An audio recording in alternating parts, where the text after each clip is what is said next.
Oh, shit. We on? We on, bro. We on. Do you hear that? I hear that. I hear headphones. That's I just live hope right I there. don't sound like I'm in a tunnel. I hope you do. That would be funny. You can be in a tunnel with El Chapo and the guy that did 9/11, Osama bin Laden. Oh. Probably hanging out in that tunnel With them. him. Yeah. That's actually where the That's where location of the podcast is in the tunnel with El Chapo. I see what you did there. Yeah. It just made sense from a rent perspective. Yeah, it was pretty cheap. Well, I mean, he dug those tunnels to get out of jail. Now they're just sitting there. He's like, that's free real estate. You got to put that to use. Yeah. He's an entrepreneurial guy. Yeah. I would expect he would do nothing less. Yeah, and it was pesos, so we're paying literally cents. Cents to the dollar. Yeah. All good. The American dollar, Yeah. U.S. financial system. Yeah. So I'm hoping that. If I do sound like I'm in a tunnel, that's why. If I don't sound like I'm in a tunnel, we're actually in Texas. Yeah, in Texas, not in an illegal underground subterranean tunnel with El Chapo. We're not. But Dayton was kind enough to bring us Shiner Lemonade Shandy. Yes.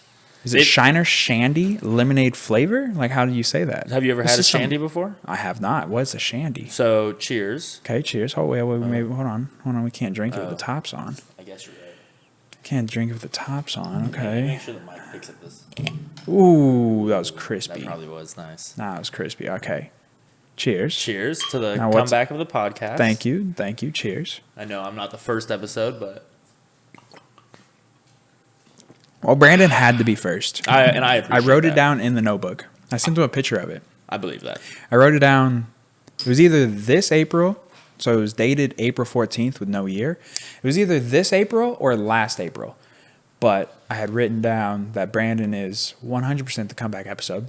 Yeah. The only reason why we filmed them in reverse was because Brandon couldn't come the weekend that I was like, all right, I got to kick this off. I have the momentum before I bitch out again. And so I was like, we have to film. And he was out of town. And I was like, shit. So then I asked Ethan to do it that weekend. And he was like, yeah, I'll come through. I wasn't expecting anybody to post anything. But then Ethan posted a picture of the podcast. And I was like, welp. I guess we're out of the bag. Yeah, I guess we're announcing it right now. And so we ended up announcing it. But then I was like, Brandon, you're episode 40. Even though we kind of filmed them out of order, you're episode 40. That episode was always going to be yours. Even if you couldn't have made it, I would have just started at episode 41. Well, he was 40. It makes sense to have a library built up, right? So that way you can have a consistent uploading schedule. Yeah, consistent uploading schedule. And then just in case editing goes haywire, we're still trying to figure all this out. That's why the audio is not the greatest. I apologize, guys. I know the audio is not the greatest. We are trying. Hopefully, this episode sounds better than the other ones. But hopefully my buttery smooth voice can, you do have a great radio voice. I've always thought that would be something that would be fun to do. I had a 8th grade English teacher, Miss Levine, in middle school. That's how you know she was a good teacher, because you remember her name. It's true. I also remember her because she had 9 toes and would always wear open-toed shoes. And we were like, dude. Like on one foot? No, not 9 toes on one foot. No, she was missing a toe. No, I know. 9 out of 10. 9 out of 10. 9 toes on one foot. That would be some high-level inbreeding right there. And I remember at the end of the year, she was like, Dayton, I think that you would be great in, like, broadcast or, like, the news, like something where I just talk into a mic all the time. And then I was like, that's awesome. I'm going to go play football. It's true, though. You do have a good voice. I'm actually a little jealous now hearing you on the microphone. Thank you. I'm a little jealous because it's going to like overshadow mine. Well, I don't have a great radio voice. The thing is, you are going to get way more reps than I will. You get to, do this podcast all the time. That's true, but I'm not going to change my voice. That's gay. That's fair. That would be lame. Yeah. That'd be fake of you to do. Yeah, that, you can't change your voice. You got to be real. You got to keep it 100. Yeah, my voice is what it is. It's unfortunate, but it is what it is. It is what it is. Dayton motherfucking Ames, dude. Dayton Ames. How you doing, buddy? I'm good, man. How are you doing? Life's rolling right now for me. Life is rolling. Honestly. It feels, and I don't know if it's because I'm 28 now, I feel like I am, I guess, an adult for real. But do you actually feel like an adult? I still feel like a kid. No, I'm hanging on by Threads. Barely. Not even, dude. Skin of my, What's less than threads? Like, but I don't know. Life feels very fast paced right now, but I'm also just Fast paced how? Because I'm always doing stuff, Okay. What you been up to? So I am working. I sell insurance for my day job.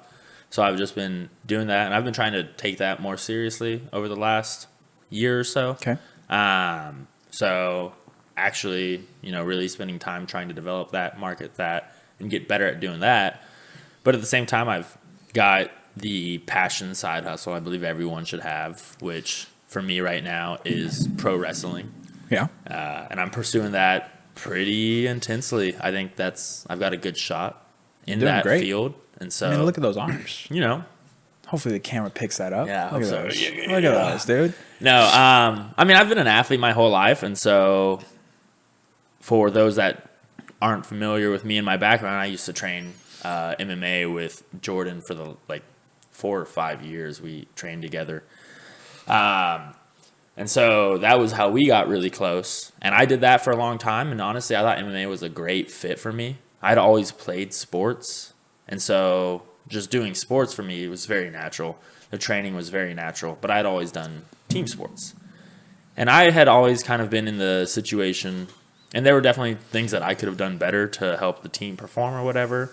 But I always kind of found myself in situations where I was one of the team captains or one of the team leaders, one of the star players on a team that was just never racking up a lot of wins for whatever circumstance, right? Like when I was playing rugby in college, we did really well, but we were a very new team. So we didn't have the numbers. So as the season went on, we would take a couple injuries. All of a sudden, we have no substitutes. And it was just hard for us to rack up wins. So I was never getting that winning experience my whole life growing up, honestly. Since 7th grade football, we won 1 game in 7th grade, 0 games in 8th grade, 2 games in 9th grade, 1 game in 10th grade, 4 games my junior year, 4 games, big 4. Woo. 2 games my senior year, Damn. And then I played college rugby, and it was more of the same. And it wasn't until I graduated college, was looking for something to do to stay in shape, and I joined a boxing gym because at the time it was right before COVID. And that's when all of the celebrities were getting into kickboxing. And it's oh, look how fit so-and-so is now. They've been doing kickboxing for 3 months. And so that was getting really popular. And I had actually started watching. It's funny. The impetus for me to get into martial arts in general was I started watching anime. Yep. There's a boxing anime, Hajime no Ippo. And I remember watching that my last semester of college. And I graduated, and I was I'm joining a boxing gym, dude. I'm going to be that character. But I just wanted to do it to stay in shape, and I did that for a little while. And eventually the coach was hey, you look like you have an athletic background. Would you want to compete or at least spar? And I was I really probably shouldn't, I'm trying to set up my professional life now that I've graduated, I've gotten a job. I actually ended my rugby career because I got 2 concussions within 2 weeks of each other. So, going to boxing, it's not maybe the best decision, right? But yeah, anyways, I fell in love with boxing immediately, sparred, and was raps. I was I'm going to box. I'm going to fight, going to compete, get those experiences, and just try and take it as far as I could. And then it just became a rabbit hole of obsession from there. I met you a year into boxing. And that's when I started going down my kickboxing rabbit hole. And then I'd always been a UFC fan. So it was honestly just a matter of time. I thought boxing maybe would be the best for me just because it felt more traditional, casual. You can kind of get into it. But I don't know. I really fell in love with kickboxing and then started throwing in the jiu-jitsu. And next thing I know, I'm training 4 hours a day, 6+ days a week. Not eating 2,000 calories a day, just in the life. Not eating nearly enough. I have those pictures of me still when I had my first MMA fight. You were there, and I cut down to 155 pounds, and it looked like I had spent months in internment camp. Yeah. I looked I looked rough. It was crazy. All over the course of like 12 hours. Yeah. It was wild. Isn't it crazy? Weight cutting is a wild thing. But I want to go back. I don't think I've actually ever asked you this. How the fuck did you get into rugby? So that's a fun little thing. Also, pause. Taylor, can you turn him down just a smidgen? He is loud. There we go. Hell yeah. Yeah, Hell that's there better. We go. Okay, That's good. better. Sorry for the ears of everyone. I'll make you all bleed somehow, one way or another.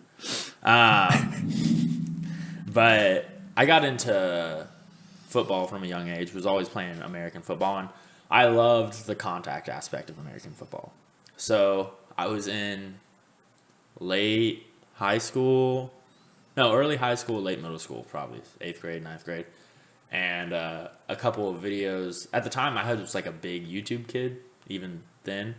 And I was always watching highlight reels on YouTube, like nonstop highlight reels of football players, college football highlights, that kind of stuff. Who was your go-to for football? Man, at the time, so this was like, I played linebacker. Yeah. So I was a defensive guy, and like hitting people was my thing. So I love just like the big hitters in general, right?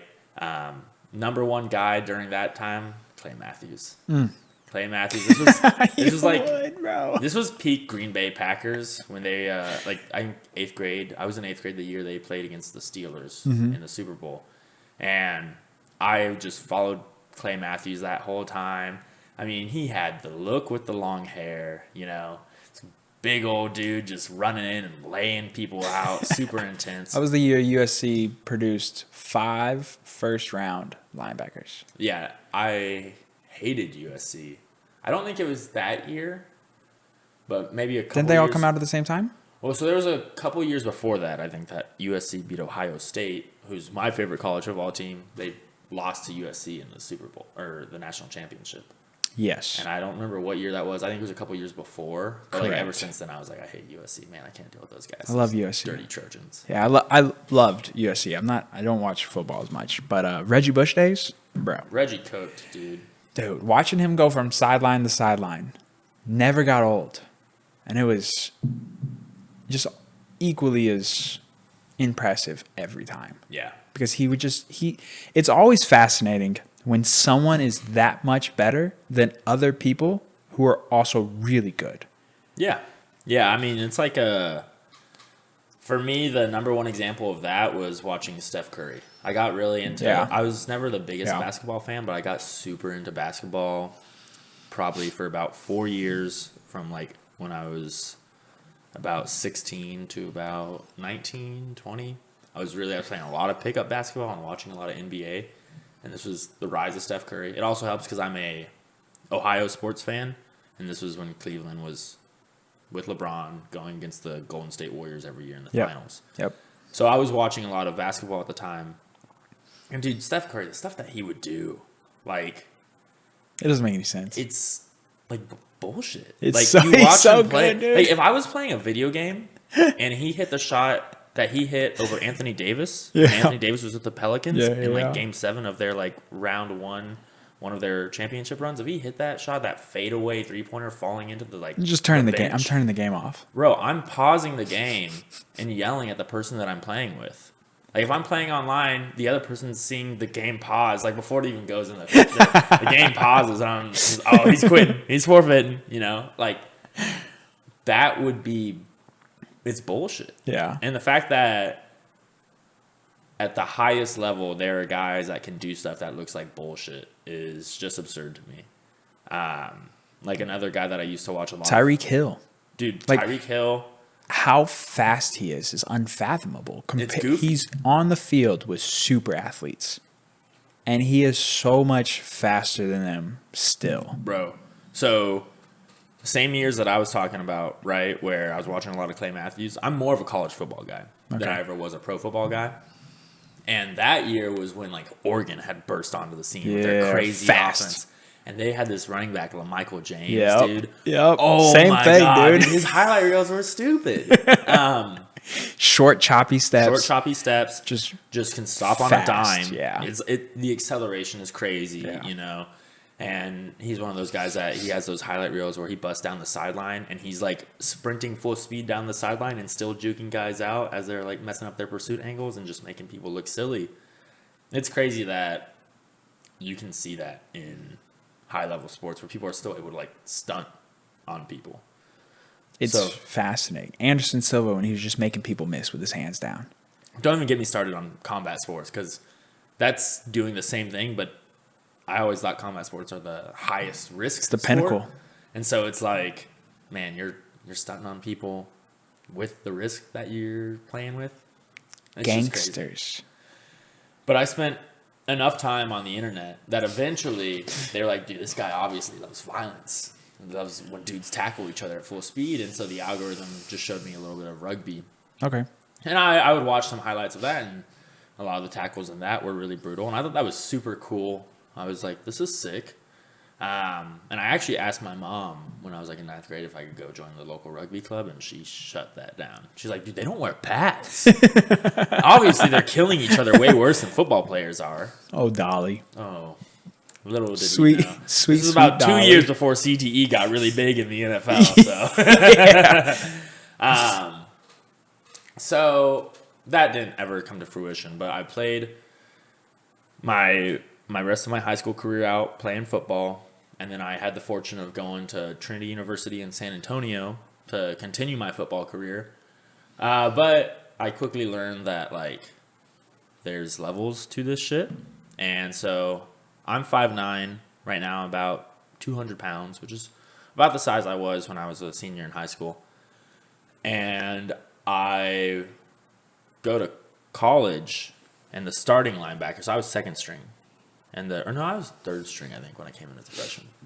And the starting linebacker in front of me was 6'4", or 6'3", 250, and ran a 4.5 second 40-yard dash. I ran a 4.7, which was not slow, but there's definitely levels. That guy was huge and faster than me. Yeah. And like, what am I supposed to do? How am I supposed to compete? Now, he was an anomaly at D3 level. I think he was actually supposed to play running back at West Virginia and like broke his ankle senior year or something and fell all the way down to D3. And he was like a conference All-American or just like a straight up All-American. He was just a gangster. So he was a beast. Yeah.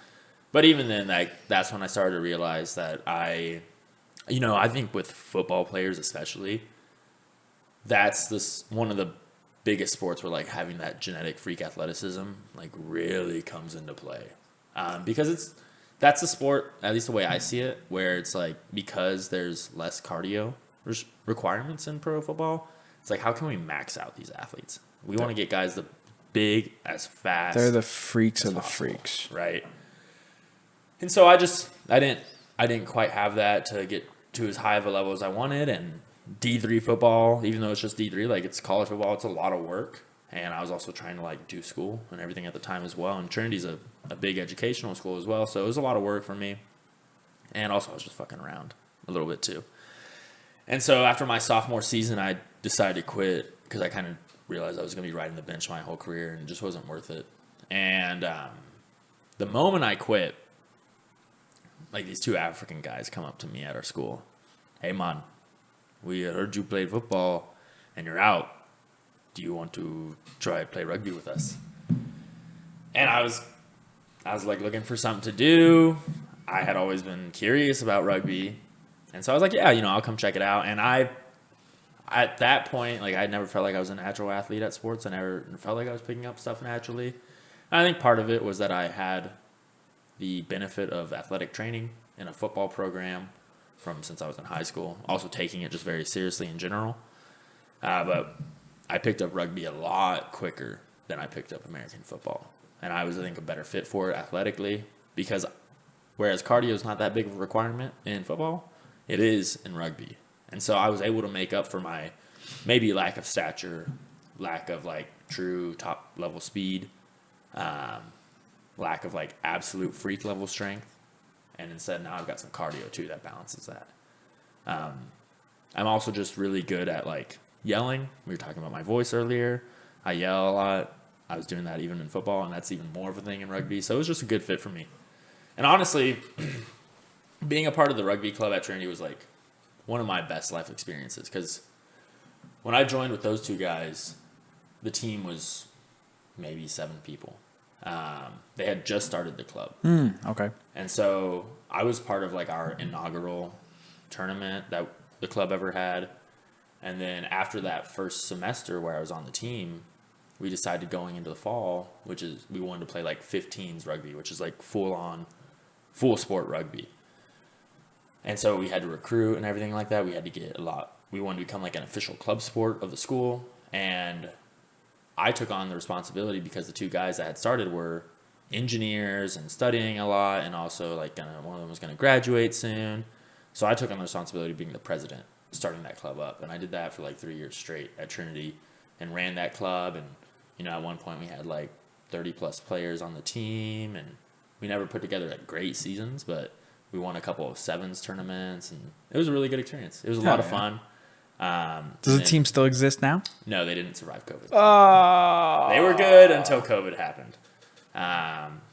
But fuck. It was good. It was a good experience. I was elected to the Trinity Rugby Hall of Fame, which that's sick. is now defunct, I guess. But, hey. I mean, I got the shirt. Can't nobody take that away from you. I got a shirt. That's pretty dope to be the Hall of Fame of anything. Mm-hmm. That's pretty sick. It was cool, man. I made a lot of really good friends, both on the Trinity team and then like meeting with other people too. The rugby community is like, if I was to ever go back to team sports, it'd be rugby hands down. I would go play lacrosse. Lacrosse also sounds fun. The rugby community, I think, is top notch as far as sports community goes. My buddy actually just became the head coach of UT lacrosse team. Nice. Yeah, shout out Luciano. There we go. Yeah, the head coach of UT lacrosse. That's pretty sick. I don't know how big the team is, but it is, dude. It's a lot of fun. I played for 5 years when I was in Maryland because it's huge on the East Coast. Yeah. And so I played a ton. I played lacrosse and football at the same time, but I was way better at lacrosse. Probably for similar reasons. Like, just athletically, I'm okay. But, again, same thing. I probably ran like a 4.7, 4.8 at peak athleticism. And then, so I wasn't football athlete. But lacrosse, I was pretty good. And played for 5 years, and then we moved to Alaska, and then they didn't have club teams like they did in Maryland. And so stopped playing. But I feel like that would have been the one sport that I could have played maybe at a collegiate level. And I could have tried out for the team at Sam Houston State because we had a lacrosse team, but I didn't. I mean, lacrosse is an expensive sport though, right? Like, isn't the gear? It's not like hockey. Expensive? No, I mean, it can be, but like I played club. Well, I played club lacrosse, so a lot of it was given to you, just like club football. Gotcha. I mean, not club. What am I thinking of? Like varsity. No. Like when you were a kid, there was football programs that had all the equipment for you. You usually paid like 100, like $20 bucks. Yeah, like the actual leagues where you pay a couple hundred, $100, $150, whatever. But they had the equipment. Same thing with lacrosse. And so really the only thing you had to buy was a stick. And you could get, just like anything, you get a cheap stick or you can get a really nice carbon fiber stick. Of course, I eventually got one. I still have it. It's beautiful. There you go. It's still beautiful. Oh, yeah. So I still have that stick. I still throw around if anybody ever, if I have anybody that plays or played, or we'll still throw it around because it's fun. But how many sticks? Do you have just one stick? No, I should have 2. Shoot, we gotta get around and throw the ball every once in a while. That'd be fun. Down to play some catch. Hell yeah, dude. We can do that.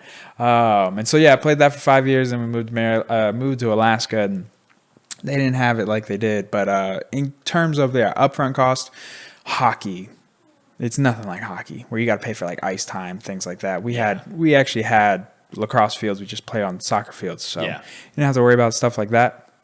I just remember I always scored every Mother's Day. I always got a goal on Mother's Day. So lacrosse was the one sport where I was like, oh, okay, I'm not that bad. Were you a midfielder? So I played both attack and defense. I usually played, at that age, you kind of rotate around, just like you did in football. But I played mostly attack, and then would play defense. I did have a long stick. It was fun. And then there was a game where I played goalie, and that shit is terrifying, bro. Not fun. I can't, dude. No OA pads. I remember us talking about how hockey goalies used to play without a helmet. Bruh. Crazy. Like, what were they? That's nuts, dude. That picture of that dude who's just all scarred up.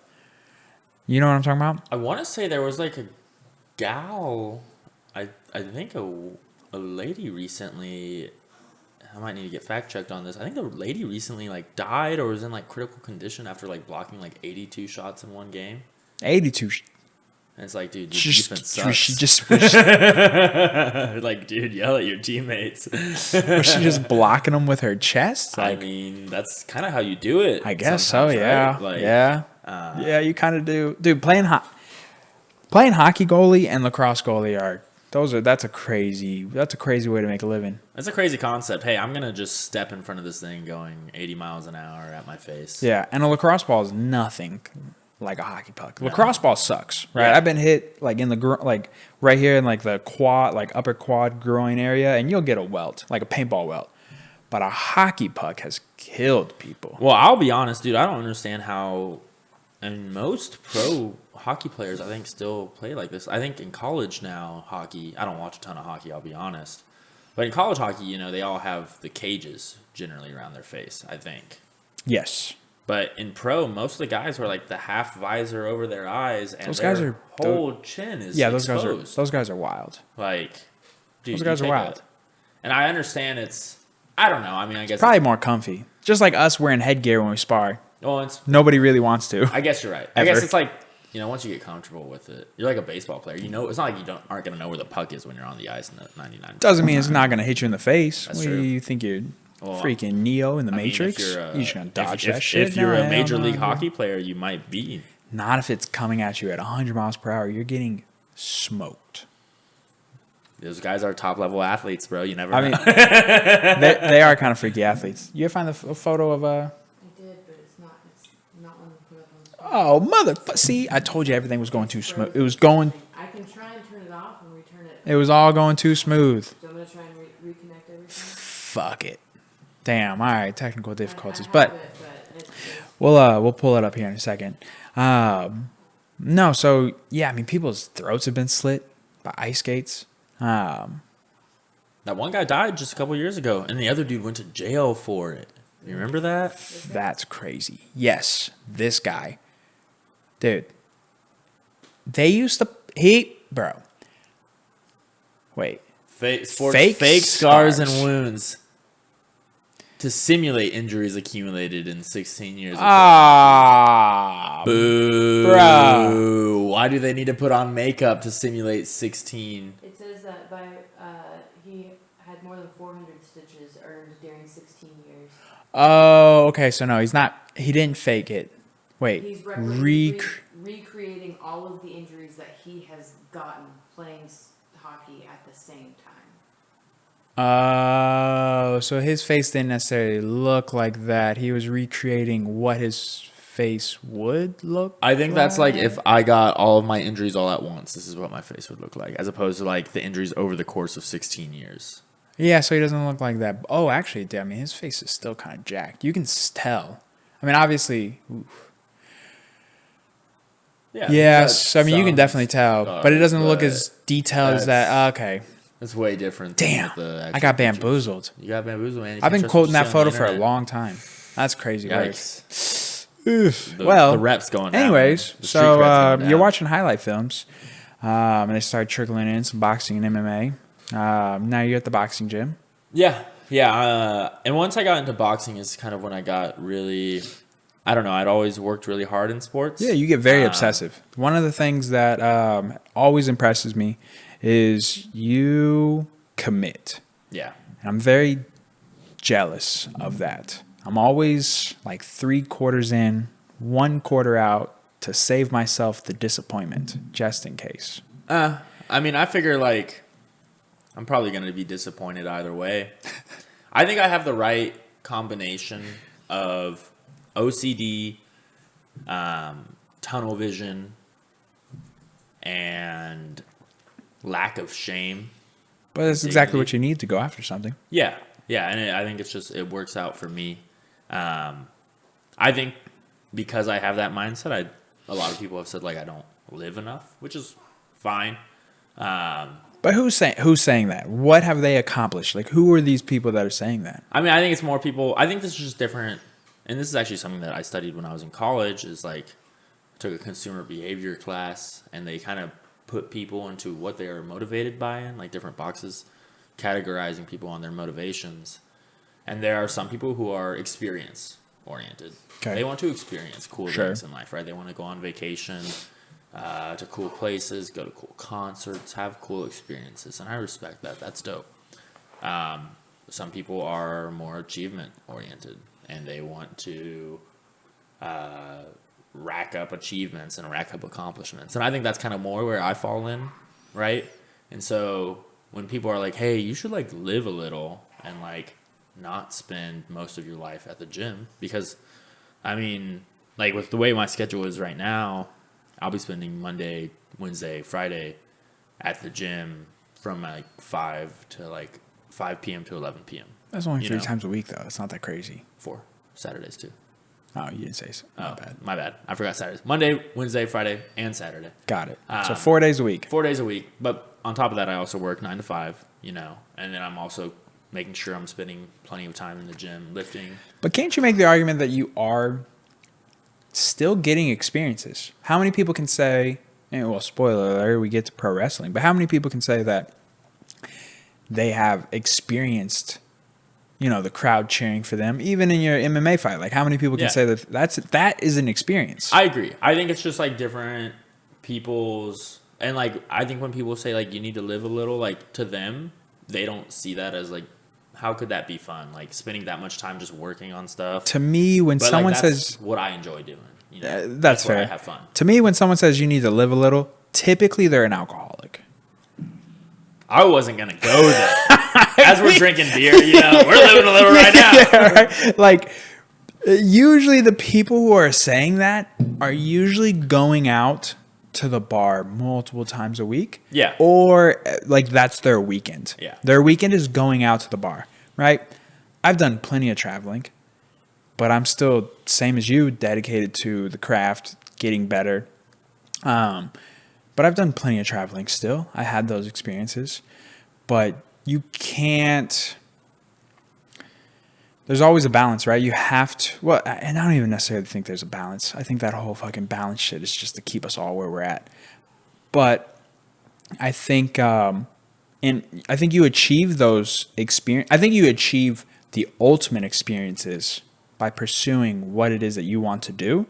Because if, we have this episode in 10 years and you're in the WWE, you're experiencing a ton. Well, and that's kind of the way that I see it. At that point, they might be doing, do they do international shows? Oh, yeah. Yeah, they do a European tour. So you're going to be doing, you would be getting all types of experiences. And that's kind of the way that I see it, right?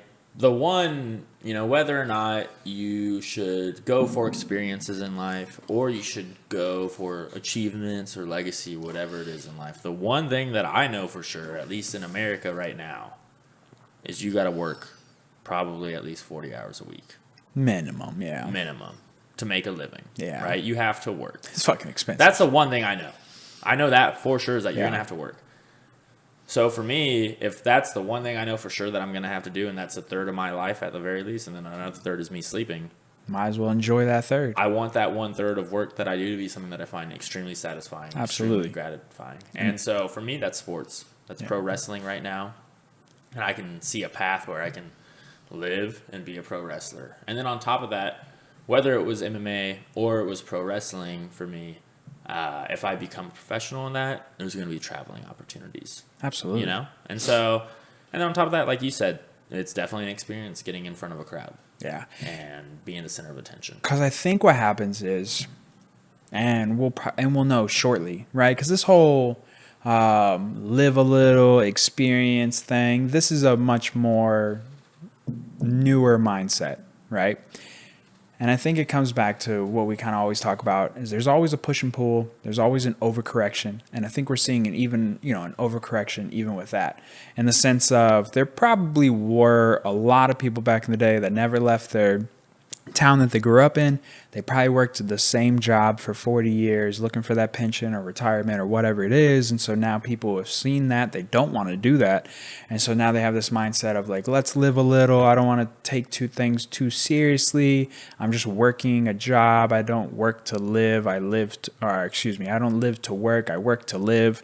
And they have this mindset. And I think ultimately, I do think that they're on the right track. However, one thing that I've been thinking about, and you'll get to this point when you start to hit 30, is that if you don't pursue something and you don't get great at something, when you get like 35, 40, you're going to get left behind, because then everyone's just going to hire the younger people. And then what are you going to do? So you had all these wonderful experiences. Versus, I do think that, like, quote unquote, successful people are right onto something where, like, your 20s and 30s, you should be grinding. Right. Then you can have all the experiences in the world in your 40s, 50s, 60s, 70s. Keep taking care of yourself. You can continue to have wonderful experiences for the second half of your life.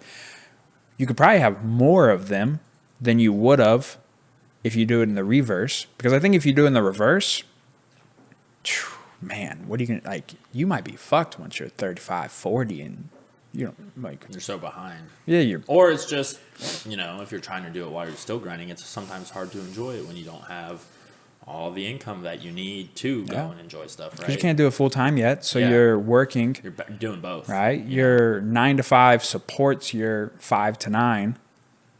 But that is how you eventually get to your dream. That's the starting point of your dream, right? Stand-up comedians, pro wrestlers, pro MMA fighters, they have full-time jobs. Podcasting.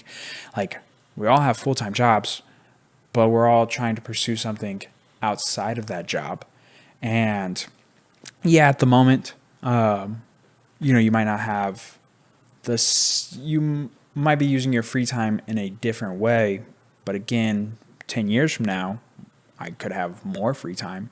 Yeah. And the experiences you get pursuing what you want is, I think, worth it. Ultimately, for me, it just comes down to what do I enjoy doing the most? Yeah. And I understand, like, wouldn't be for everyone, but for me, what I enjoy doing the most right now is launching myself at a high speed onto the mat in the ring in pro wrestling and training that and working hard in that. That's where I have just the most fun. That's honestly where I'd rather be. You could be like, hey, Dayton, you want to go on a trip to Mexico? And I'd be like, is there a wrestling ring where we're going in Mexico? Because I would love to, do that while we're there or something, How much do you think is it that we're wired different versus a lot of people suppress that thought and that feeling of when they're sitting on the couch or they're out at the bar, they suppress the feeling of, dog, I could really be doing something more productive.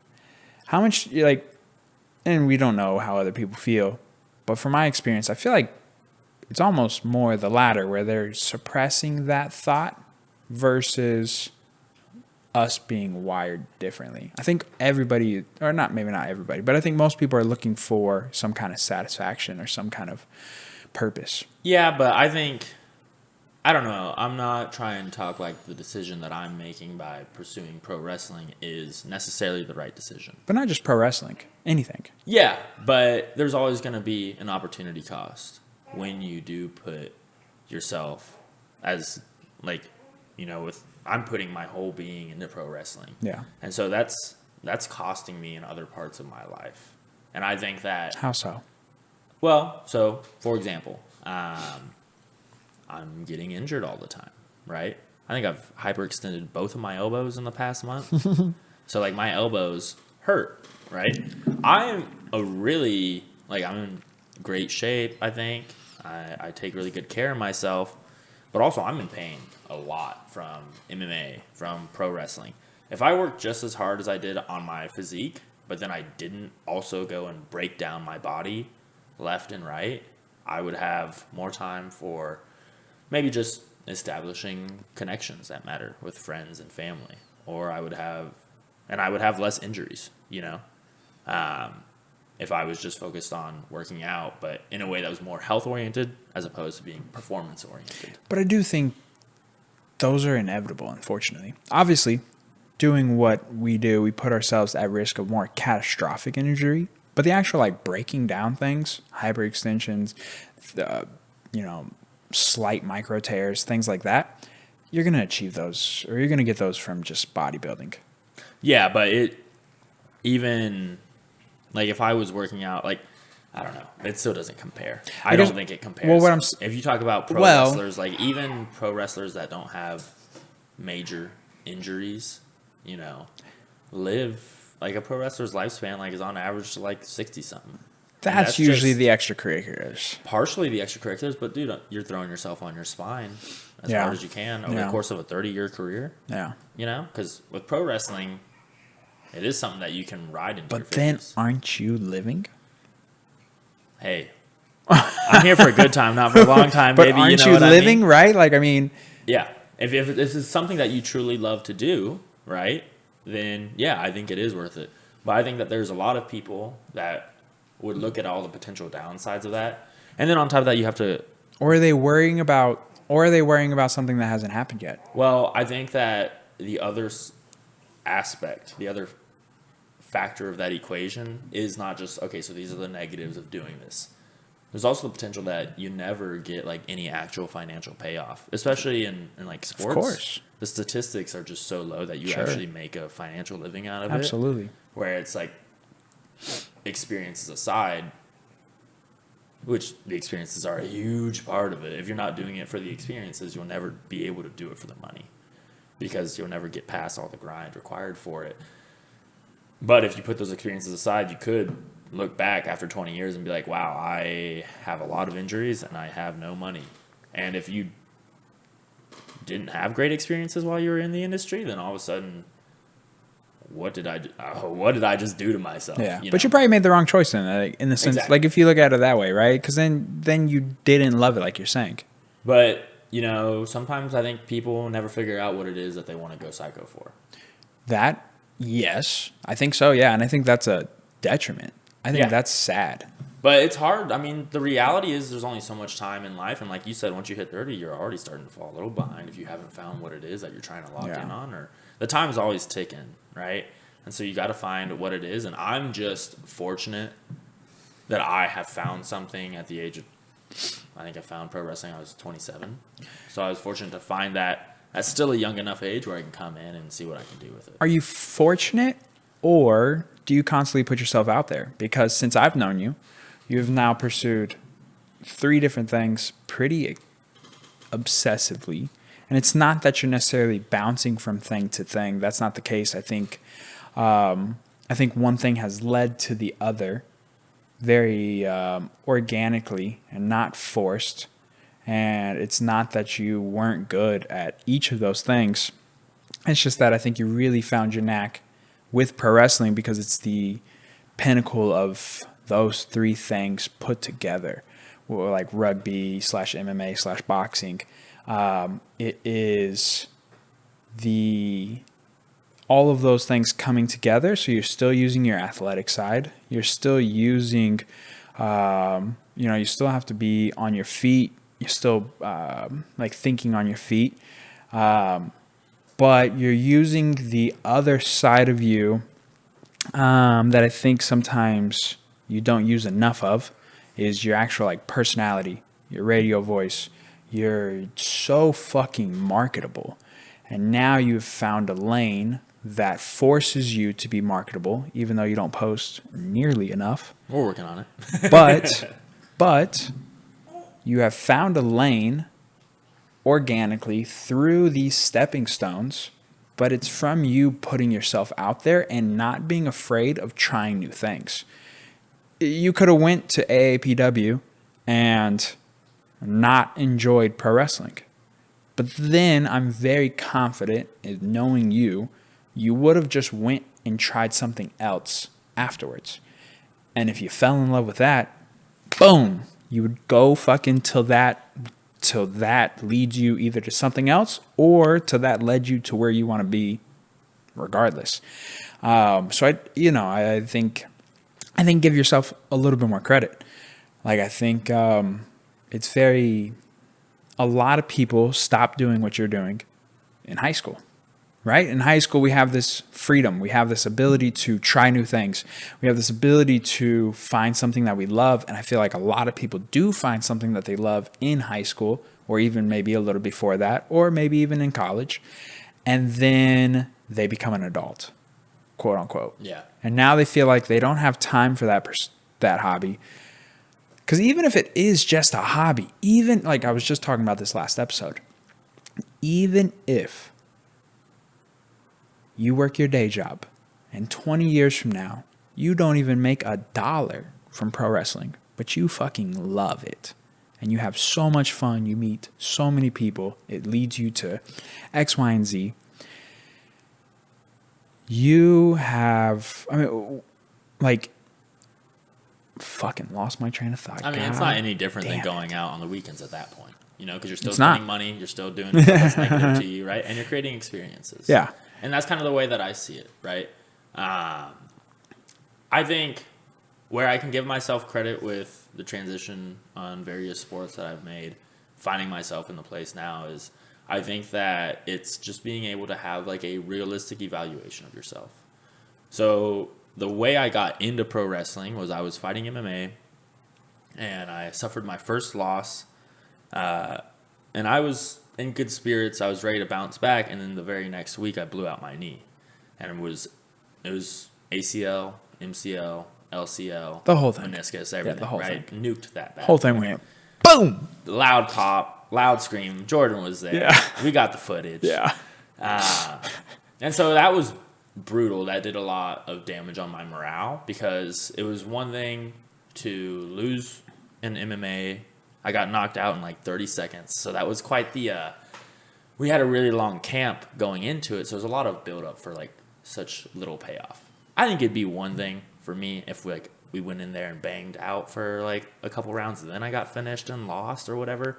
But to go in there, like throw one strike and then get KO'd, like that sucked. That was such a tease, And I was like, it's okay, not injured, going right back to it. Like, can get back on the horse, can get my mind off of it. But then I blew out my knee and I had to sit on that, right? I had to think about it. And so I did what I could anyways, and that's study film. Like if I can't work out physically and focus on the training, then I'm just going to study film. And so I was laid up for like months. Like I was crippled for months. I was just watching, I watched every George St. Pierre fight, probably 4 times each, right? Just breaking down footage. But I really burnt myself out on that. And then I came back to start moving around and sparring with people in about March. It was 4 months or so after my surgery. And I was still trying to get back into it, and obviously not 100% yet. But I felt like I was really slow. And I had moved to a gym that I thought would be a place where the guys were higher level and were going to be able to push me to get to a higher level. And I was slow, and I was getting beat up on one knee. I was getting beat up. And it just made me come to a couple of realizations, and this is where I give myself credit for being able to look at yourself realistically. And I think it's something that's also really beneficial in just pro wrestling in general, because you have to be able to understand how others perceive you. But I was looking at myself and what I bring to the table as an athlete, and I'm Thank you. Compared to other MMA fighters, like high-level MMA guys I had been around, I had cardio, but for my weight class, I wasn't... brother. Cheers, buddy. I wasn't twitchy. The best... You watch, Sugar Sean O'Malley. You watch Floyd Mayweather. Yeah. Those guys are twitchy. Yeah. Their quickness is the ultimate thing. Yeah. And where I was a good athlete, I'm very well-rounded. But I'm more of a, especially when you compare me, I think, to the majority of MMA fighters, I have more of a power base. I'm like a slower power guy. And I don't know, that means you got to take a lot of damage. And with fighting in general, I never grew up getting into a ton of fights. Like, I'm not the most violent guy. And I do think that, like, you gotta be able to have that, like, psychopath switch where it's like you gotta be able to turn it on and, like, kill people. At least for MMA. I think with kickboxing, maybe when you have still got to. You All still of them. got to. I mean, the best of the best. The You best still can. got to, right? The best I can. watched a clip of Sean Strickland sparring Mike Perry, and I'm watching these two guys. Both of them have made it pretty high in their regard. Sean Strickland won the UFC championship. And Mike Perry is a bare knuckle royalty. Yeah, and even before that, dude, He was a good MMA fighter. He was a fine MMA fighter. And you watch these guys spar, and you're like, bro, technical wise, neither of them. Sean's better than Mike, but Mike, from a technique perspective, is not the cleanest. Yeah. And you're watching these two spar, and you're just like, man, it really does pay off to have that psychopath switch. Because it's exactly that. Yeah. It's the reason why the two of them made it so far. It's not because they're overly technical. It's not because they're overly athletic. They're not. But they do have that switch where the regard for the human life does get switched off, right? Yeah. And for their own, too. Yeah. It's not just for the person Probably in front of them. more so for I their think it's own. actually more so for their own. Yeah. Yeah. It's really not the disregard for the other person, because you see it all the time. If they hit each other in the balls, or if you poke somebody in the eye, or if you do something that is outside of the norm or the rules set, you apologize. Yeah. And you see it, right? It's the disregard. Yeah. It's the it is the separation of themselves from their body. And I know this because there's times where either I'm in that mode and I'm not, and when I'm not, I'm very slow. I overthink what I'm about to do. I'm either cautious. Most of the time, I'm probably more cautious for my own body. Like, oh shit, like what if I turn this and this, da-da-da-da-da, right? And that does hinder you. And so yeah, I mean, I think what you're saying is right. Like, I think it's very important to have that, and if you don't have that, it is tough to make it into a combat sport. And so, and it goes back to what I'm saying. You know, I think you're saying being realistic with yourself, but I think also you found something that you enjoy even more. Like, I think that you enjoy pro wrestling, at least from what I've seen. You enjoy pro wrestling more than you ever did MMA. You always loved it. You loved studying it. You always loved training. But the way you light up when you go and do a match at AAPW, it's completely different. I just think that, not that pro wrestling is not stressful, because there's a lot of stuff that can go wrong. You can break your neck very easily in pro wrestling. Yeah. Yeah. But I think with MMA, it was just that build up of, because with pro wrestling, You're having a match like, all the time. You're having a match all the time. Yeah. So You're always in that. you can always get one back soon. You know, that's a good point, because you're always in that go, go, go, go, go. I say this all the time. Sit and think about it. Yeah. With an MMA fight, I know 12 weeks out that this one dude is thinking about me nonstop. Yeah. And that was one thing actually that I really appreciated about martial arts, because that fear of that other person drove me to be the best athlete that I can. Yeah. But it does leave it wears room. on you. Yeah. It leaves room to bitch out. And more so, I think in MMA, like, every time you go in the ring, you're not coming out that same person. With pro wrestling, it's not quite the same. I mean, there's some matches where you can have that effect on you, but I would say with MMA, it's like that's a guarantee. But it's a valid point, because you're talking about, like, you're in that go, go, go, go, go. Especially, dude, you talked, like, I've listened to those guys, the WWE guys, talk about how many shows they're doing a year, and you're constantly on the go. And I do think that there is a benefit to that, because it's the same reason why when Brandon couldn't do that weekend, I was like, fuck, dude, I have to film this weekend. I have to. I didn't have to. There was no set schedule. We didn't have to do it. It's not financially burdened. It's not like there's no contractual or anything. I didn't have to film another episode that weekend. But like I told him, I was like, dude, I feel it right now. I'm in that go, go, go, go, go mindset.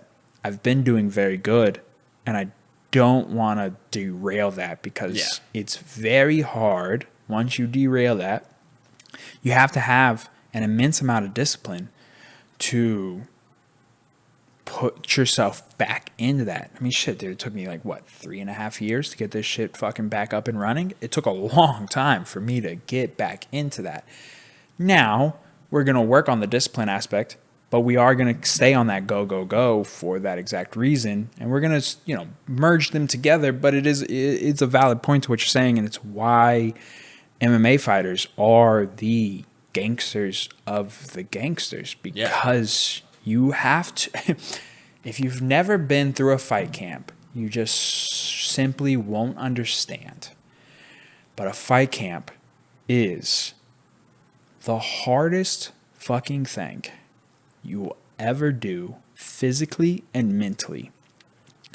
And for these guys who have 20, 30, 40 pro fights to finish a fight camp and say, I want to do that again, is fucking hard. Yeah, it's hard. Real psychopath. It's shit. hard. And that's why, I was looking at myself and I was like, I think I'm pretty crazy. I think I'm crazy enough to willingly put my body on the line, and I think I'm tough, especially in a day-to-day basis. Sure. I think I can manage injuries really well and rehab little injuries and still train and still perform and do all of that.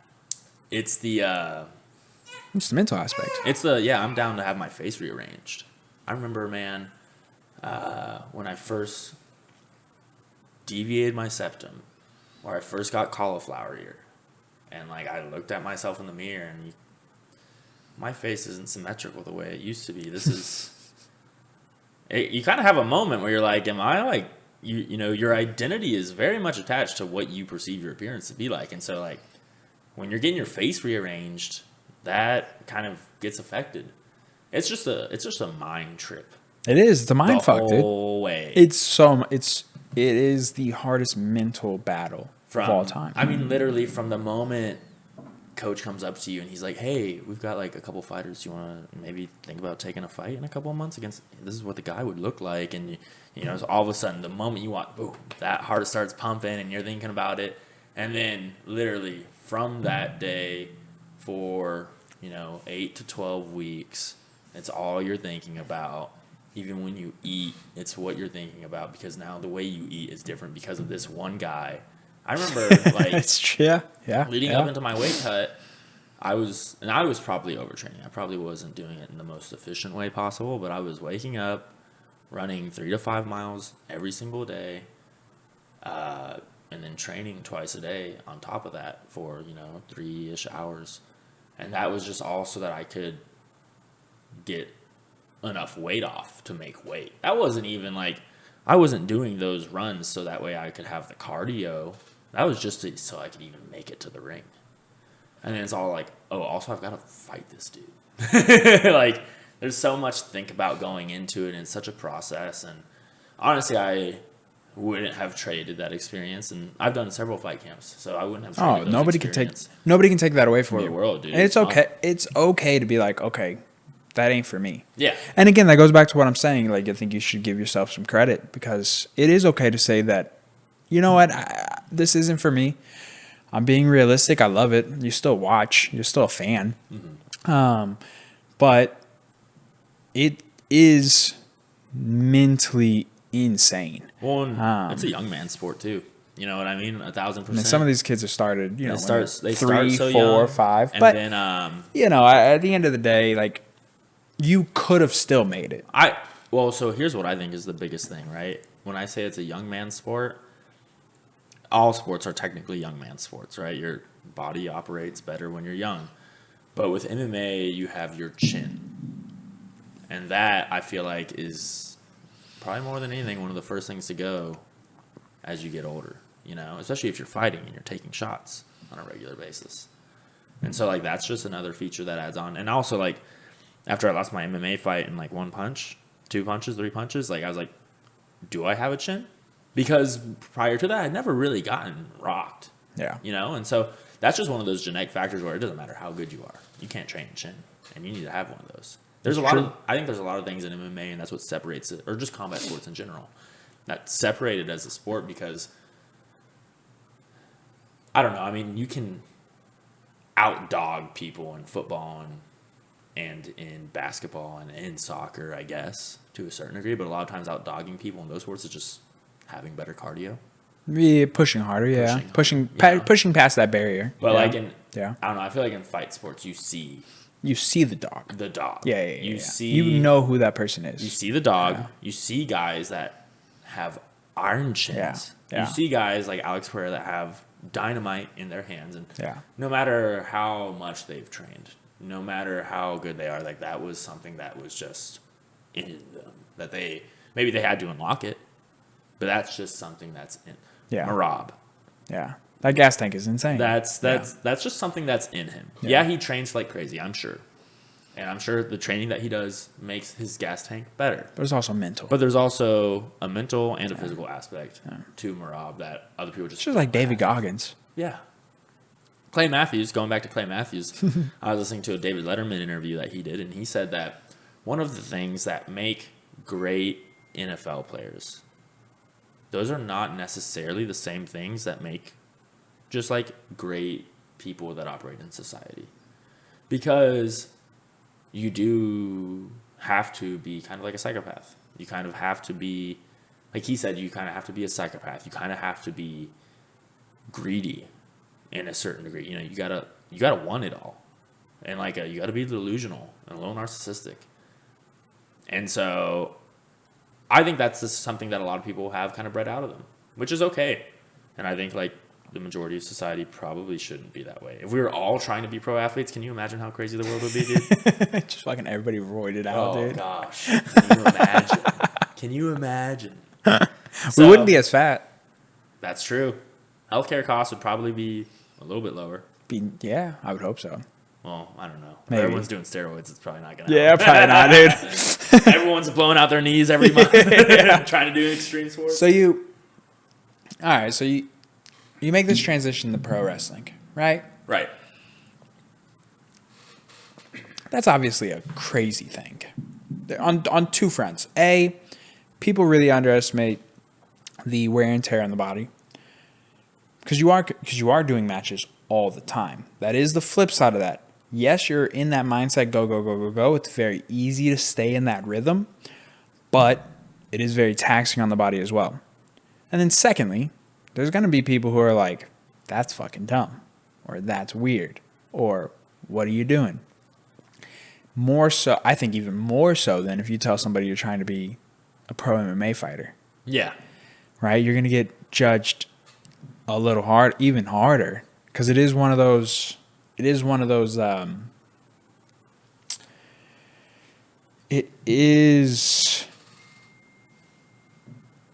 the like outlier sport. It's a weird thing because it's the intersection between sports and entertainment. Yeah. You know, that's and there's nothing quite like it. I had known nothing about pro wrestling. I did not grow up watching it. I grew up in a UFC household, so my dad would literally tell me, like, WWE would come on, he would change the channel, and he would tell me, we don't watch that fake shit. Which is, as someone who's in it now, it's just crazy to hear, because there's nothing fake about it. Oh, so, I mean, it's... Not when you... Yeah, no. I mean, at the end of the day, you can't fake gravity. This is something that we've talked about, like...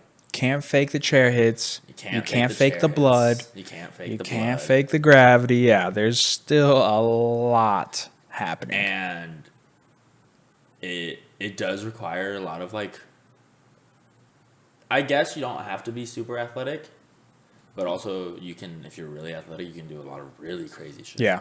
High flying. It's got the acrobatics, yeah. Right? And I think acrobatics is one of those things, like gymnastics in general, GSP. Obviously, I'm a big GSP fanboy. He's talked about gymnastics and how that changed his game. And so, but on top of that, you're also bodybuilding. You know, it's like, how can I be athletic but also have like a puffed up not functional body. Like, That is weird. it's Yeah. a weird. Yeah, It's just yeah. a weird thing, you know. It's a fine line. That's crazy. Pro wrestling is a fine line. The entire thing, like you Yeah. said, it's the cross between. It's the where sports meets entertainment. You have to have a physique of a bodybuilder, but you still have to try to maintain some kind of mobility and functionality to your body. Yeah. That's interesting. I never really thought about it like that, but it is a fine line of trying to always balance those things out. How do you manage that? Well, so I don't know. When I came into pro wrestling, I kind of came in, I mean, with a bit of a big head about myself. When over the course of doing Muay Thai and kickboxing and jiu-jitsu, athletically, I'd always been like a power guy. Playing football, I was always in that power and explosive weight training program from the time I was in like 7th grade. So I was always muscular and big, but with football and with rugby, at the end of the day, the more you weigh, as long as you can move, the better. Yeah. Right? It was never very aesthetic. And then it wasn't until I started doing MMA and boxing and all the cardio that comes with that where I really shredded down and kind of got rid of any excess body fat that I had. And so out of nowhere, I kind of had like this decent physique, but because I had done so much weightlifting growing up compared to a lot of the MMA guys who were just lean, I had a lot of muscles. And Yeah. people were always talking to me about that. They're, oh, body guy over here, you know, joking that I look like an action figure and stuff. And so I started thinking about that. I was like, if I got into pro wrestling, that could be pretty useful. And I had done Extremely useful. And I had done high-level MMA. I had done high-level rugby. I had played college football. I felt like, okay, at least when I come over here, the early stuff at the school will be easy. Like, I should be enough of an athlete to pick stuff up. I mean, I was picking it up. But, man, it hurt. I was surprised because I had done so much body conditioning over the course of, you know, with MMA and stuff, all the little spots for body conditioning, like sharp pains and getting kicked in the shin and ribs. and that kind of stuff. But also like football and rugby, I'm so used to getting tackled, slammed on my back, that kind of stuff. Dude, when they first had us like doing early motions and falling down on the mat and taking slams and stuff like that, oh gosh, it took a while to get used to. And so that was, I think, my first wake-up call. Like, week 2, I'm waking up and, like, I can barely move my neck. I'm like, dude, I thought I was an athlete. I thought this was going to be easier, you know? But once you kind of, like everything else, you know, the body gets used to it. Yep. It You adapts. do it enough. Yep. And pro wrestling is still very much like MMA in the sense that, like, drillers make killers.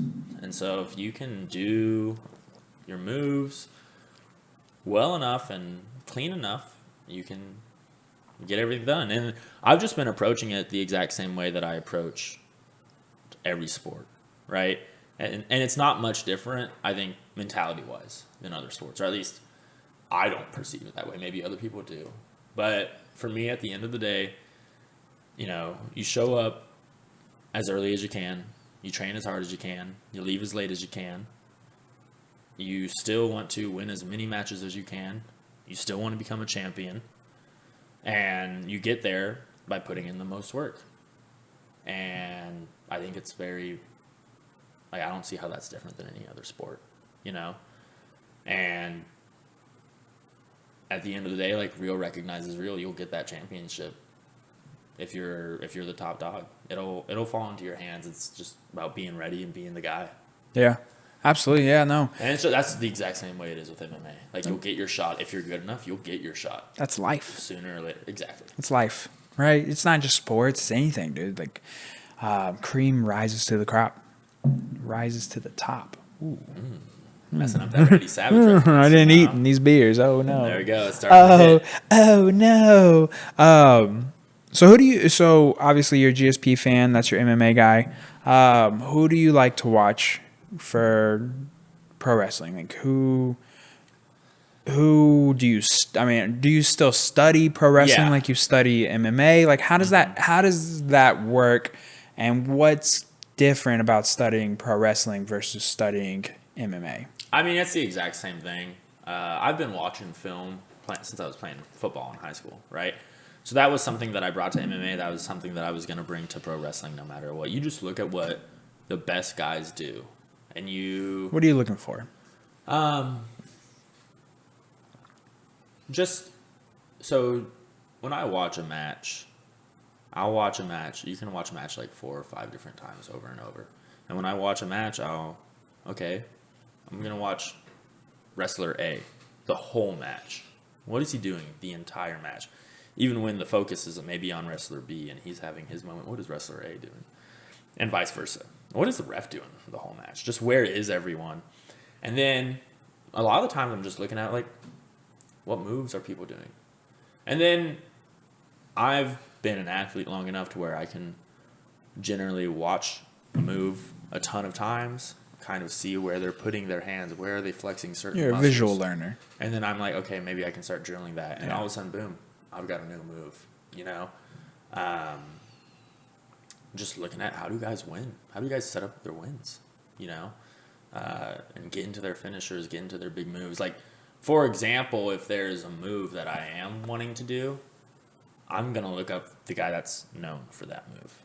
And I'm going to watch it like every single time in any of his matches that he's ever done that move. How is he going to get into that move? How is he going to force the opponent to kind of fall into that? And how is he going to set it up? And how is he going to use that move for maximum impact? And then get the win out of that. That's always what I'm looking for when I study film.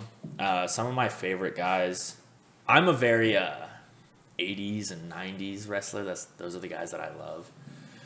So I've been watching a lot of Shawn Michaels. I generally stick to guys that are kind of around my size and athletic build. So Shawn Michaels and Bret Hart are some of my favorite guys from the 90s. Just to watch. There's a couple guys nowadays that I'm a big fan to study, like Chad Gable and El Grande Americano. There's just like, but I'm also just a fan. And so generally what I'll do is I'll watch a show, and I'd say the hardest part about watching pro wrestling is like studying it. Is you got to like take yourself out of all the fun that you're having when you're watching it. At least for me. Like, I'm such a big fan, you know? I mean, it's kind of like the same thing. Like, you know, don't fall into the trap of being an MMA fighter and just watching knockout highlights. Same thing, yeah. It's the exact Sure. same thing. But it's just so hard. You got to set it. Fun, Yeah, you know? I think I struggle with that. I've asked you before, like, how do you watch film, things like that, because I didn't actually learn that skill, even from playing football, etc. I never really learned that skill, so that's something that I've definitely struggled with, like, quote unquote studying. I guess I'm kind of curious, like, so you're studying these moves, like you said, you're studying these entries to the moves, but we know that obviously there's either sometimes a very strict script or a very loose script.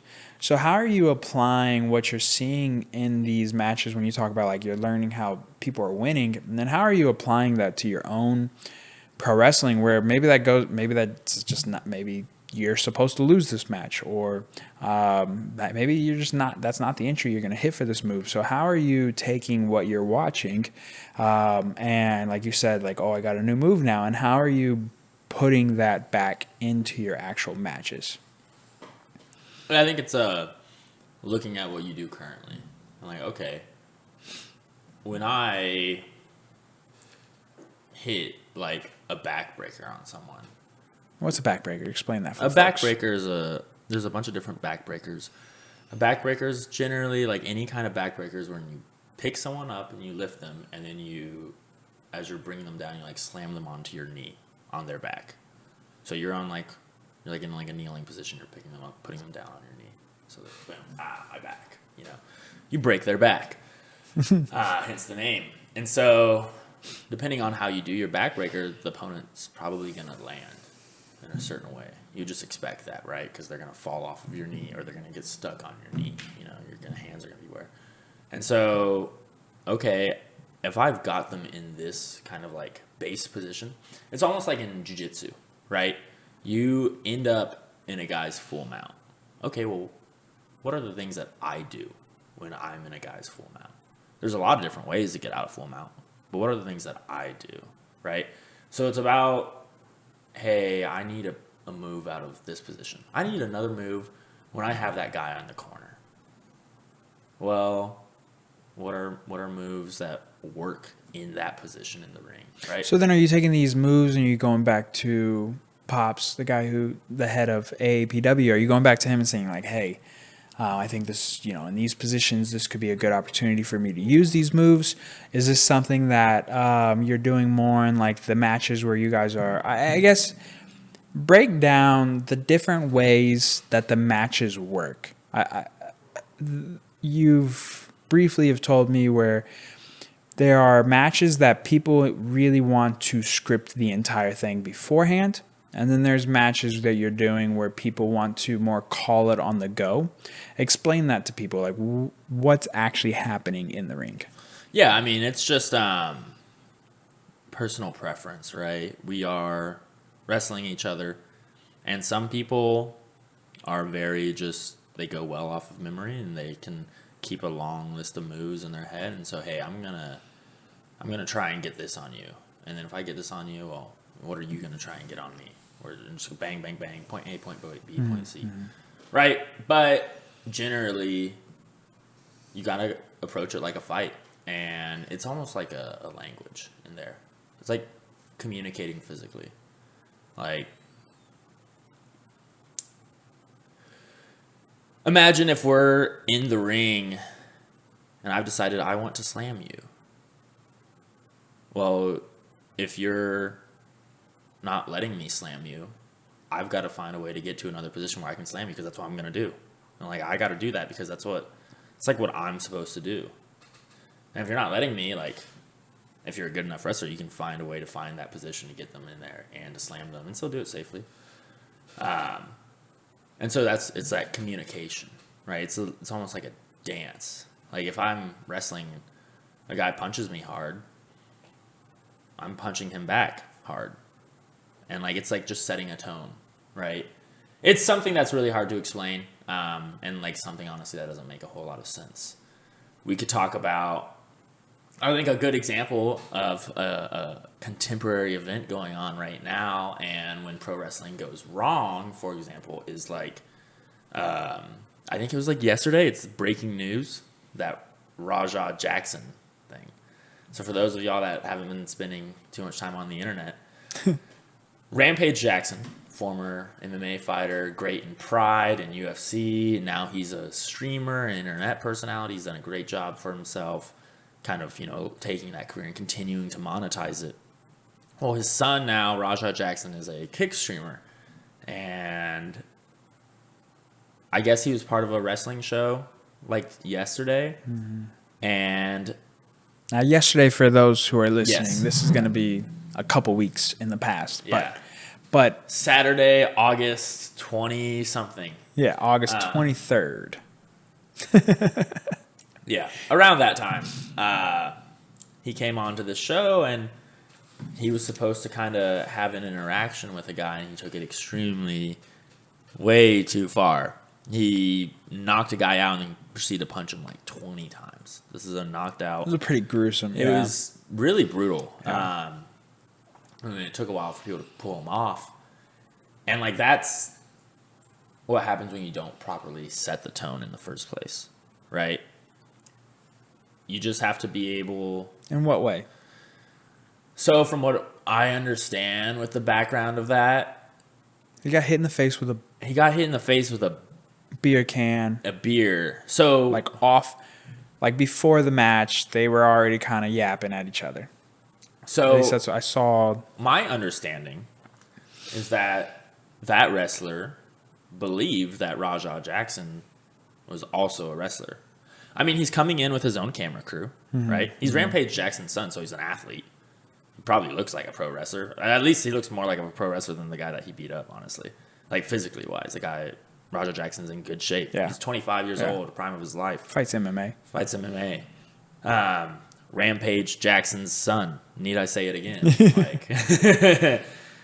And so it's not surprising to me at all that a wrestler sees him walking around and is like, oh, that's another wrestler.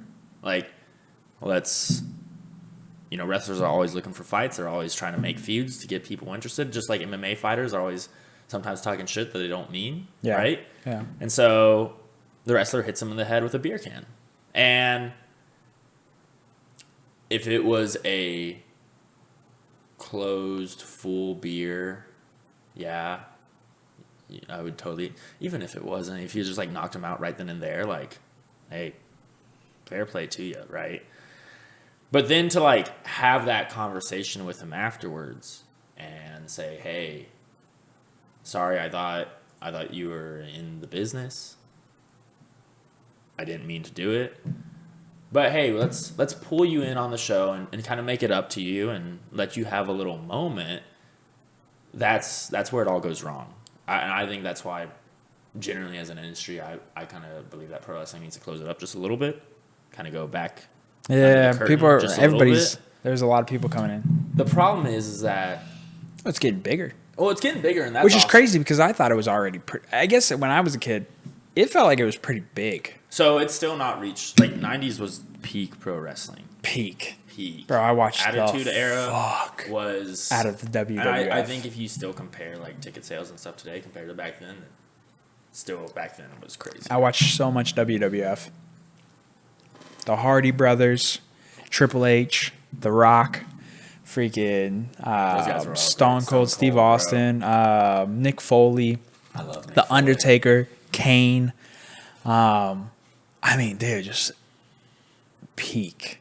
It was good. so good. It was so good. It was good, dude. It was good, and those guys were laying it in, and they were beating the tar Dude, they were putting it. out They of were. each other. They were putting it on the line. Yeah. I think The Undertaker was on Joe Rogan talking about how he did 7 straight years of 364s or 365s. Yeah. Yeah. Crazy. And I think that's the thing about pro wrestling, and that's why I think where, like, you have the mind fuck of MMA, and you have the training camps. With pro wrestling, you kind of get the mind fuck of the moment I'm not there, it feels like I'm missing out on an opportunity.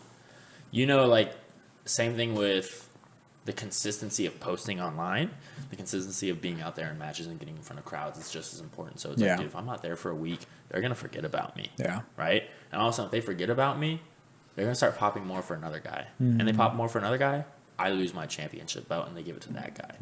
So you kind of get in that position where it's like, I can't ever miss. Yeah, they're constantly jockeying for fandom, Yeah. honestly. Yeah. And that's where, like, you can take that same competitive sport attitude, just the only thing I'm trying to focus on winning more than the match is making sure the fans love me. Yeah. But at the end of the day, you still want to win those matches. Love or That's- hate, right? You can be a heel and they could really hate you, Yeah. but that still does really well. As long at the end of the day, how do I put asses? Just like an MMA fighter, Yeah. it just as It's the important. same thing. It's just as important Yeah. that you put asses in seats as it is that you win matches. Yeah. And so that's at the end of the day just what it all comes down to. And you have guys that do that in different ways, right? So how do you it's so with like MMA, to put asses in the seat, you're usually an exciting fighter, right? Either you go to war and you have an absolute chin on you and you just brawl, or you're an Ilia Topuria and you're just starching everyone because you're just so much better than everybody. Or you're like a John Jones or an Anderson Silva, those guys. How do you do that in pro wrestling? How are you? Because obviously, the more the fans love you, the more opportunities you're going to get to win the match, to eventually, compete for the belt. And again, even though it's all predetermined, you are still in control of your fate by essentially winning over the fans. So how are you doing that? It's just like MMA. You either do it in the ring or you do it with your mouth, right? So how are you doing in the ring then? In the ring, you put on bangers, dude. Are there things, But how much of that is up to you? A lot of it is up to you. So explain that.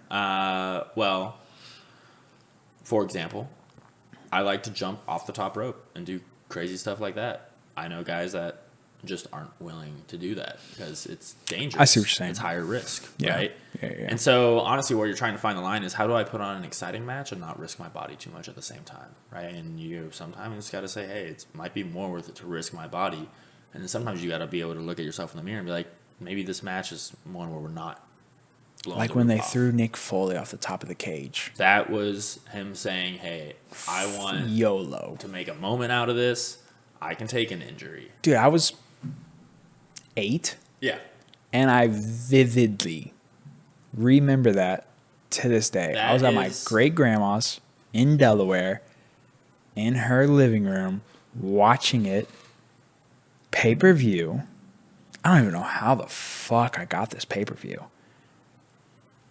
Watching it, and they threw that man off of the cage. When that's like my first match I show people that like have never watched pro wrestling before.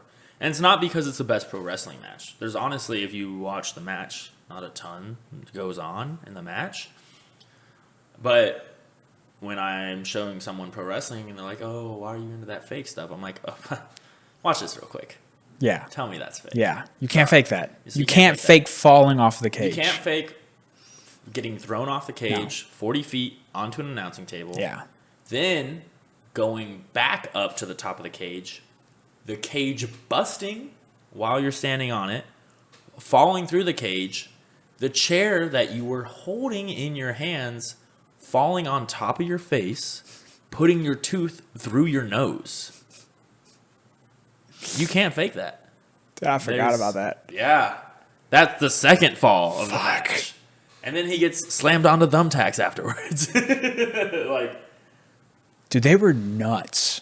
yeah. The 90s, that 90s pro wrestling was insane. Like early 2000s, 90s. They were putting it on the line. They were taking steel chairs to the head. They were constantly throwing each other on the announcement tables. Those things were splitting. Like, those were real wood tables. Any one of those could just go through you. Yeah, when they throw you through a table, that's a real table. That's a real wooden table. Yeah, everyone's seen videos of someone punching a car window When and then hitting an artery with the glass after, like, from results of punching the window. when you see a guy like throw someone else off of a ladder onto another ladder, that's a real ladder. Like, Yeah, it's not a foam, not a little, like, cushiony cotton ladder. so when you'll see It's this, crazy, if you go to man. an AAPW show, you'll see this. When a guy jumps off the ring and lands onto a dude onto the concrete, You're hitting the concrete. that's concrete. We're jumping onto concrete. Like, and so it's all very, it's realer, even as a guy that got really interested in it, signed up for it, got obsessed with it, it's still realer than I thought. Every single time I get in there, it's realer than I thought. And I try and make it more real every single time, too. Like, just trying to, hey, how can I throw my punch as hard as I can and still, like, maybe not knock the guy out, but, like, get it hard in there, you know, and hit it. You know, I'm trying to hit it. And at the end of the day, though, just trying to put on a show. Trying to make sure that we put asses in seats, and the best way you do that is you put on a show. And you either do that, like I said, you either do that in the ring, doing matches that other people can't do, right? Maybe you've got a gas tank, and so I can just hit like 1,000 moves, and like maybe you don't have a gas tank, but I do, and so you just stand there. I'll hit 1,000 moves on you, and everyone will think I'm really cool afterwards. Yeah. Or maybe you have one giant move that you can do that no one else can do. Like a massive slam or something like that, or a crazy top rope move. That'll get people to come back. You do it like that, you either do it with your mouth on the mic, you know, talk people into the building. That's something that you see in MMA. Colby Covington, for example. Or you go the Francis Ngannou route. Now, Francis also put on bangers. But everyone really watched Francis because that dude is just like conceptually, that dude's a freak. Yeah. What we've never seen in a guy like that before. Like, what the hell? Yeah. Putting that guy in a fighting cage is crazy. He hit Overeem so hard, the back of his head hit his shoulder blades. And if you look like that in pro wrestling, people will come to see that too. Yeah. Right? Hulk Hogan, Yeah. for example, was massive. Yeah. 22-inch biceps. Like, in his prime, that was legit.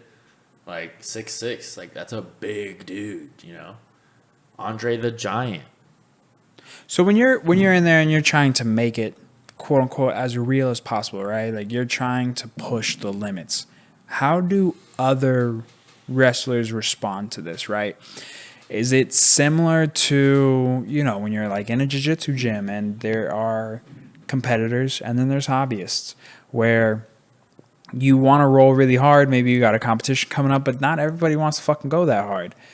Do you run into issues like that? Like, are you running into people who they want to be there, but it's just kind of fun for them? They're not they don't have the aspirations that you do. Oh, yeah. I mean, I think you run into that in every field, right? And especially in something that will start out as a hobby and then eventually you try and make a living out of it.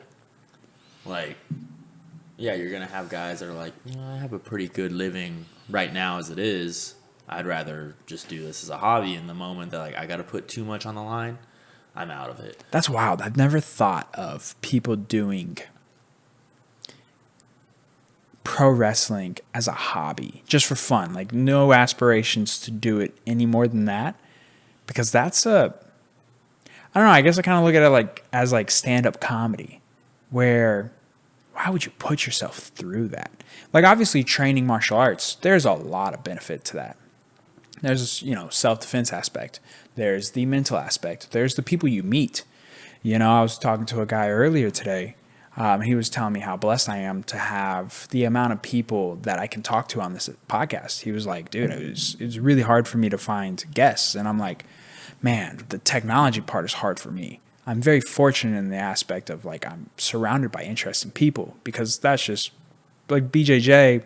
We all share that same hobby, but you meet doctors, you meet lawyers, you meet professional BJJ, you're professional athletes. And then I just, I guess like stand-up comedy and pro wrestling, those are two things where it's like, if you're not trying to make a full-time living of it, that's a crazy hobby. I think that, I agree. Personally, I wouldn't do pro wrestling. I think it's too dangerous to not do it and try and make a lot of money doing it. Yeah, because you're not really learning how to fight, really. I mean, there might be a move or two, but you're not necessarily getting the same self-defense. I would say a pro wrestler can probably defend themselves way better than like a just regular person can. They're learning something, right? But because we'll do something very similar to flow rolling. Sure. We'll chain wrestle. And like we'll shoot wrestle on each other sure. sometimes. But I think the comparison that you made with Brazilian Jiu-Jitsu rolls is a very apt comparison. Some people just have a greater tolerance for kind of like laying it in and making it more violent. And like some people will take a shot and won't take it personally. And like it'll change absolutely nothing about the match. And then you just apologize to them afterwards, right? Some people will take a shot and say, oh, you want to amp it up? And then they'll hit you hard, right? And that can go one of two ways. Some people, like, that's when it actually devolves into a fight and, like, then it looks messy. Some people, though, they'll lay it in and it's like, hey, I'm cool with that. If you actually, pro wrestling, obviously, it's very big here in America. There's Lucha Libre in Mexico, it's very big, but it's also really big in Japan. Puro Resu. Mm-hmm. And one of the hallmarks of Japanese pro wrestling is that they are just beating the shit out of each other.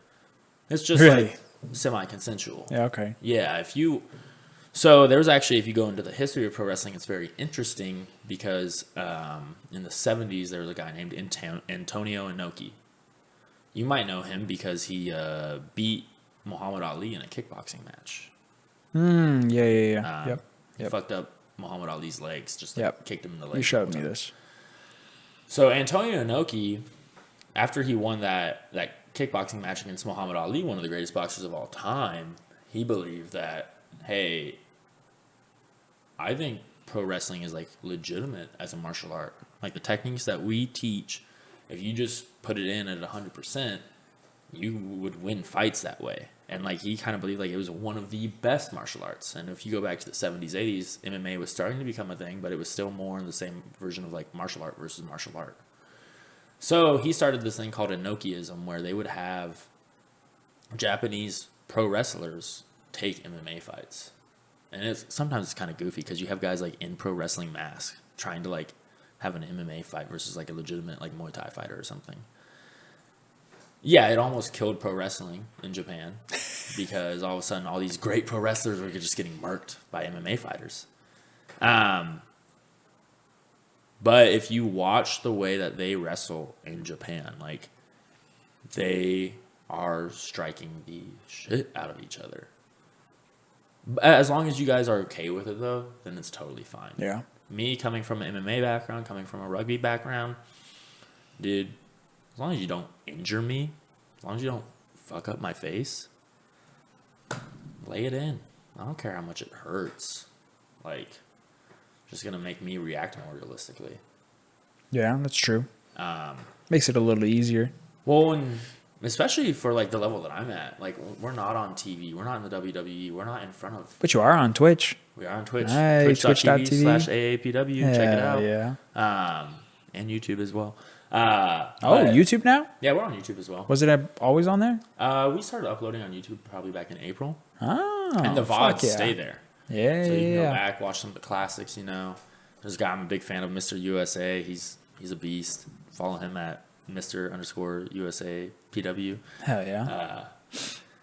But with all of that being said, like for me personally, I like the physicality. That's not going to bother me at all. And it's more of a just apologize in the back, right? The issue we have is our stadiums and our venues are so small and the fans are so close to us. Like, if you're not laying it in, they're going to look at it and say that it's fake. Yeah. And I don't want that. Like, at the end of the day, like, yeah, maybe the fans have to suspend their disbelief a little bit, but I want you to come in here and be like, oh, I'm going to suspend my disbelief. Oh, my God, that was real. That's the reaction I want you to have every single time. Dude, I'd never... watching pro wrestling in my 30s on a Saturday night was never on my bingo card. Yeah. Ever. But the shows are so fucking fun to go to. If you bring a good group of people and y'all really just get into it, just accept it, accept what it is, really get into it, talk shit or cheer, it is stupid how much fun it is. They are some of the most fun, like getting the boys together and going over there, having a beer or two. You can get, it is accepted to get rowdy. Oh, yeah. It's not like when you fucktards go to a football game and you start fights with other fans. That's idiotic. But at a pro wrestling match, especially these local ones where the fans are really into it, they're fucking committed. And they're right there. They're right there. If you've never been to a pro wrestling match, if you go to an independent pro wrestling show, you are sitting maximum, if you're sitting in the front row for like 30 bucks 10 tops, feet. Like in a Texas independent show, it's probably not very expensive tickets. You're sitting front row.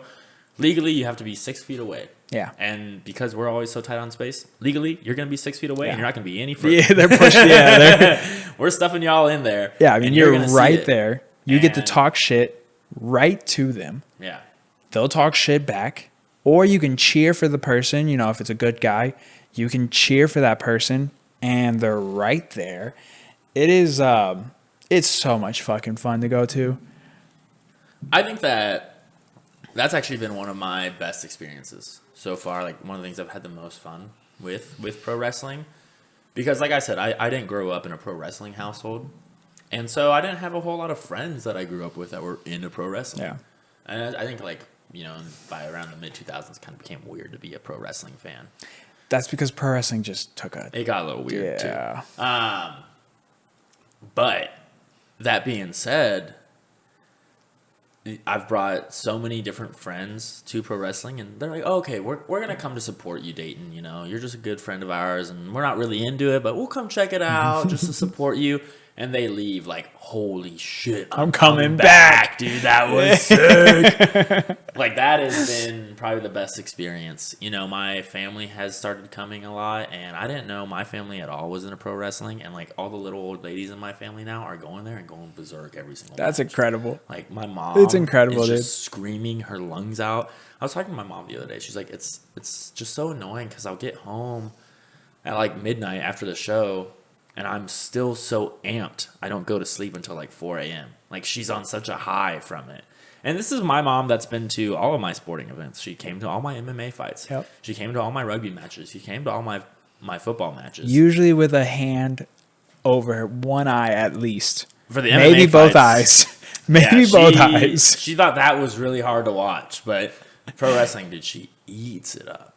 And it's just a good time, man. I think if you are a sports fan, it's everything that anyone that's a sports fan like loves about sports. Just like, it's almost you know, if you grew up a big sports fan, you also probably grew up a big sports movie fan. It's almost like if, you know, we just had to date this podcast a little bit, Hamzat Chimaev just became champion against Dricus du Plessis, right? The build-up for that match was pretty insane, right? Dricus is like this crazy brawler, awesome, fun fighter to watch. But he's kind of like the immovable object, and Hamzat is this unstoppable force, and it's got such a great build-up. And the match was kind of flat. Like, yeah, Hamzat won very definitively, but like, he just didn't pull a whole lot of action to it, right? And at the end of the day, all that build-up kind of led to just a slightly disappointing fan experience. Pro wrestling, it's like if every single event was worked out like a sports movie. It's kind of how it feels. That's right? true. Yeah, You know, you go that's there, fair. every single time you're guaranteed the highs and lows of a great sporting event. And whether it's match 1, match 3, match 5, like, you'll find something that you love in it. And there's a little bit of everything for everyone, too. You know? Yeah. And the crowd, I mean, the crowd's into it. I mean, you have to be. If you're going to one of these local shows, you have to be into it. You have to enjoy it. And so they're all bought in. So the crowd is also very much into it. It adds to the experience. You know, you got the dude who always hands out signs when you go. He's very much into it. Like, so the people there, they want to be there. Mm-hmm. And it's a cool environment because the people there, again, since they want to be there, that in turn makes the crowd experience very enjoyable because everybody's into it. So everybody's, you know, they're flipping off Ethan, calling him a wanker, and they're doing all these crazy things where, yeah, you wouldn't do at any other sporting event. Because if you, let me rephrase that. You shouldn't do it at any other sporting event because usually you're probably going to start a fight, especially after too much to drink. But at a pro wrestling event, it's perfectly acceptable. That's what it's about. Yeah, it's what it's about. Part of the experience. And let me just specify, Ethan is a wanker. He just had a match a couple weeks ago versus my favorite wrestler at AAPW, Mr. USA. Did some illegal, terrible stuff. Absolute wanker. But fucking wanker. He's a great wrestler. We have to give him that. There's a reason he's a champion at AAPW, and there's a reason the fans hate him because he won't lose. But yeah, dude, it's fun watching him walk in, and everyone hates him. I mean, everyone hates him, dude. You have a bunch of people that have never even been there before, and they know when he walks in that they hate him. Yeah. They just know. Everyone's booing. You're holding up with signs that say wanker on it. Mm-hmm. Everyone's chanting you're a wanker. Like, it's a crazy experience, dude. It's so much fun. 150 people packed into a small warehouse just screaming at this 21-year-old British dude. Is he really that young? He's super young. He just turned 21.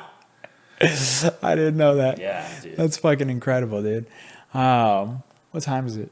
I was just about to tell you guys. Boom! Look at that. Ooh. Well, buddy, I know you got dinner plans. I have to pee. Yeah. But, yeah.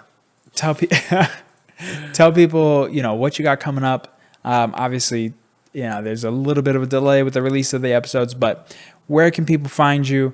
Where can people come and support you? Yeah. So, yeah, definitely my two things I want everyone to do after this is go on Instagram or any of your social medias and look up AAPW. America's Academy of Pro Wrestling is what it's called. It's a wrestling school here out of Austin that I'm training at right now. They put on shows every couple of weeks, put on bangers. Last night, as of filming this podcast, we had a 15-match tournament. Did it in 2 hours. So it's 2 hours, 15 matches. I mean, just nonstop action. Everyone there was eating it up the whole time. It was just bangers all throughout. It's a really good time. So follow that account. Check those out just for the leagues. It's on the twitch.tv/AAPW as well. It's a great place to catch the shows. If you're in person, it's in kind of like the Northeast Austin area. Following the Instagram account, you'll be able to keep up with all the matches. And then also check out on Instagram, my personal favorite wrestler at AAPW right now is a guy I just really want to just put over, Mr. USA _PW. He's been the tag team champion now for about 6 months with his partner American Eagle, and he's now starting to get into like solos matches, and he's just a big, rowdy, excited dude that puts on some bangers. So I think everyone should definitely check that out as well. Hell yeah.